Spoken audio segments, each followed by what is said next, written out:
el querido Luis Hipólito Alén en la mañana de Juan Domingo.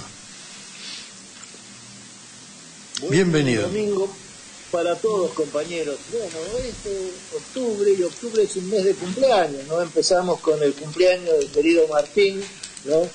Y seguimos con el de Alfredo. Y hoy cumpleaños alguien importantísimo para la historia reciente de nuestro país. Hoy cumpleaños Eduardo Luis Duhalde. Aunque su presencia física no esté con nosotros desde aquel infausto 3 de abril de 2012, su presencia sigue activa en todos aquellos que creen que la dignidad humana es algo que hay que defender, que la soberanía es algo por lo que hay que trabajar, que la justicia es algo que debemos conseguir. No, toda una vida y toda una trayectoria la de Eduardo Luis al respecto. Desde que salió de la facultad, donde entró tempranamente, siendo todavía un adolescente, y comenzó a ejercer su profesión, y se unió con aquel otro grande, Rodolfo Ortega Peña, primero en la defensa de los intereses de los trabajadores, en los sindicatos, en aquellos tiempos del plan de lucha, por ejemplo, y luego con una profusa actividad política, ¿no? Desde aquel grupo Cóndor que fundaran junto a Hernández Arregui y en adelante, ¿no? Después, con sus trabajos sobre la historia que nos enseñaron a aprender que en el pasado están las claves del futuro, ¿no? Desde haber definido claramente lo que había sido la muerte de Dorrego como el asesinato que la clase dominante impuso para defender sus intereses, porque si algo ha caracterizado a la derecha en toda la historia, no solo de nuestro país, sino del mundo, es que sí tiene un programa de gobierno, que es el saqueo indiscriminado y el hacerse ricos a costa de la explotación de los demás. Programa que siguen cumpliendo a rajatablas, como lo vemos en estos tristes días de nuestra paz. Eduardo fue luego el gran defensor de los presos políticos, junto a Rodolfo Ortega Peña.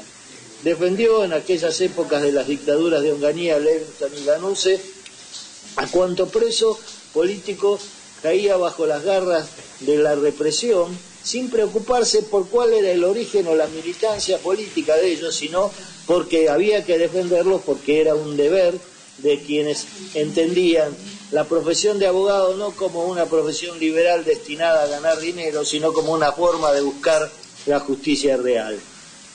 Le tocó luego el asesinato de su amigo, de su compañero, de su hermano, Rodolfo Ortega Peña, que caía bajo las balas de la AAA aquel 31 de julio de 1974.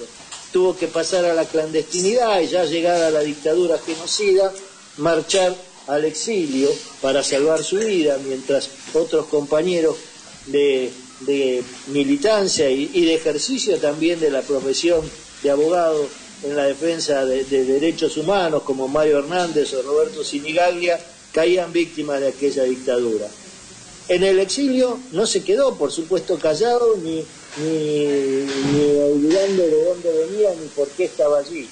Al contrario, con otros compañeros habían fundado la Comisión Argentina de Derechos Humanos y desde allí denunció los crímenes de la dictadura.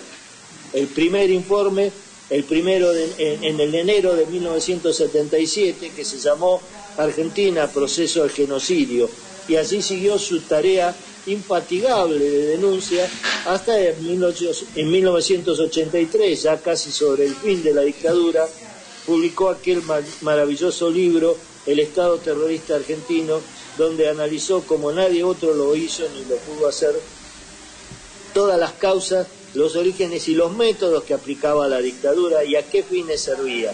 Volvió al país con la democracia y así me tocó el honor de poderlo conocer y de trabajar desde entonces a su lado durante muchos años y hasta su fallecimiento. Infatigable, primero fundó editoriales para difundir ideas a través de los libros, Contrapunto, ¿no?, donde se publicaron enorme cantidad de trabajos.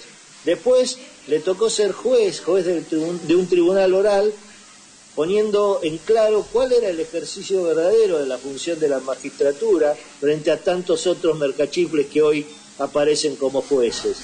Y cuando llegó la época de la aparición del kirchnerismo como actor político en la historia, él no dudó, se sumó, abandonó la carrera judicial, cuando estaba a pocos meses de poderse jubilar con una jubilación de privilegio y de lujo, pero él entendía que tenía otro deber que cumplir.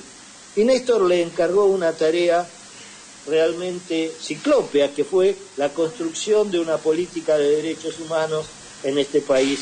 Y Eduardo la acometió y la llevó adelante como nadie otro hubiera podido hacer. Eduardo fue el que entendió que sobre la impunidad no se construía democracia y llevó adelante todos los procesos de reapertura de los juicios por crímenes de lesa humanidad. Fue quien entendió que los derechos humanos no se circunscribían solamente a esa triste etapa, sino que abarcaban todas las etapas, las áreas del gobierno, ¿no? Que había en cada ministerio había que trabajar, y trabajó conjuntamente con todos los gabinetes para que los derechos humanos dejaran de ser algo declamado y pasaran a ser una realidad, y la realidad fundante de una nueva Argentina. En esa enorme tarea lo sorprendió la muerte, ¿no? Y desde entonces vivimos recordándolo y tratando de asumir su legado como un mandato imposible de olvidar e imposible de traicionar. Un año después de su muerte, a mí se me ocurrió escribir algo que les voy a leer y que decía: para nombrar tu nombre tengo el nombre que más perfecto cabe a tu estatura, el nombre de la humana desmesura que hasta hoy designa la dignidad del hombre. Y hasta puedo lanzarme a la aventura de asignarle apellido a tus batallas. La pluma pudo más que la metralla sin perder nunca el halo de ternura. La voz que a la mentira le responde es otra vez tu voz, firme y profunda, la que nos dice el cuándo, el cómo y dónde. Como el Cid que vence incluso desde muerto, tu ausencia es la presencia más fecunda y el viejo capitán lleva a buen puerto. Eduardo Luis Duhalde está hoy más presente que nunca. Presente, compañero. Muchísimas gracias, Luisito. Eduardo Luis Duhalde, presente.